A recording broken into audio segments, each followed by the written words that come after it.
if you want to break with these imperialist forces, it's simple. We denounce the agreements. Everything starts from there. I think the example of Chad in any case is tangible. They started by denouncing the agreements.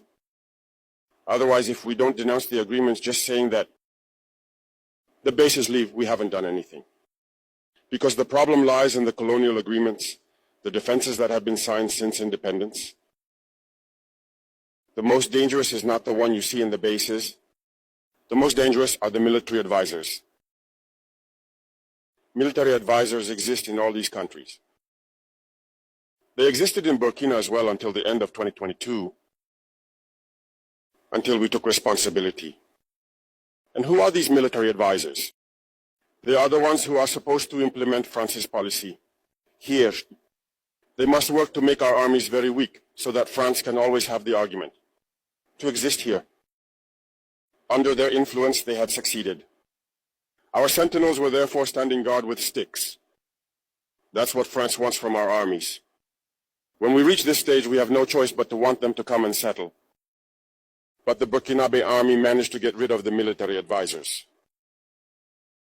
Unfortunately, I think that in 2019, after Operation Otapono, where the French saw that the Burkinabe army still had the capacity to respond to terrorists, they called the chiefs of staff in France. They instructed him to reintegrate the military advisors throughout the structure. Well, they did not agree. But upon returning to the country, the politicians instructed him to accept the military advisors. And that's when the military advisors returned to the Burkinabe army in 2019. With all the consequences we know, the army was on the verge of disappearing in the years 2020, 2021. And indeed, this is the time when many soldiers had to desert because there was no longer any hope. We were in the process of collapsing. That's a bit how they work at the General Staff headquarters.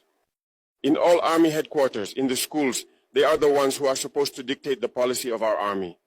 They are the ones who tell us when to recruit, how to recruit, and what to do with them. They are in the schools to tell us how to train them, and so on. As long as these military advisors are there, you are not independent. Your army will just have the appearance of an army that is there to perform parades, a circus.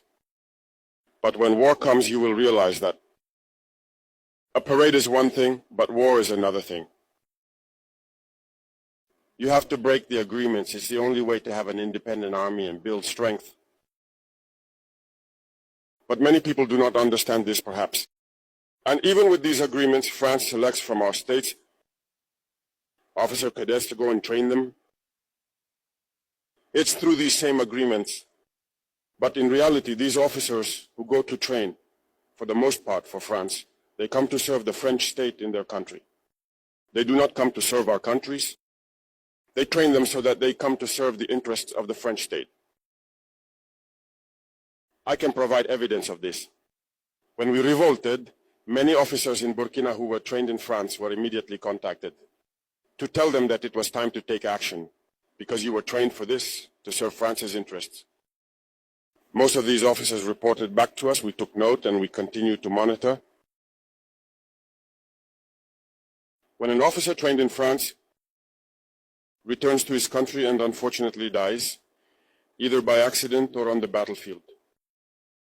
In France, there is a night of tribute to the fallen in the army, as there is everywhere else. During the night of tribute to the fallen, the name of the officer in question is mentioned, and it is said, died for France. They do not train him to serve his country, they train him to serve their state. And in many African states, there are plenty of such officers.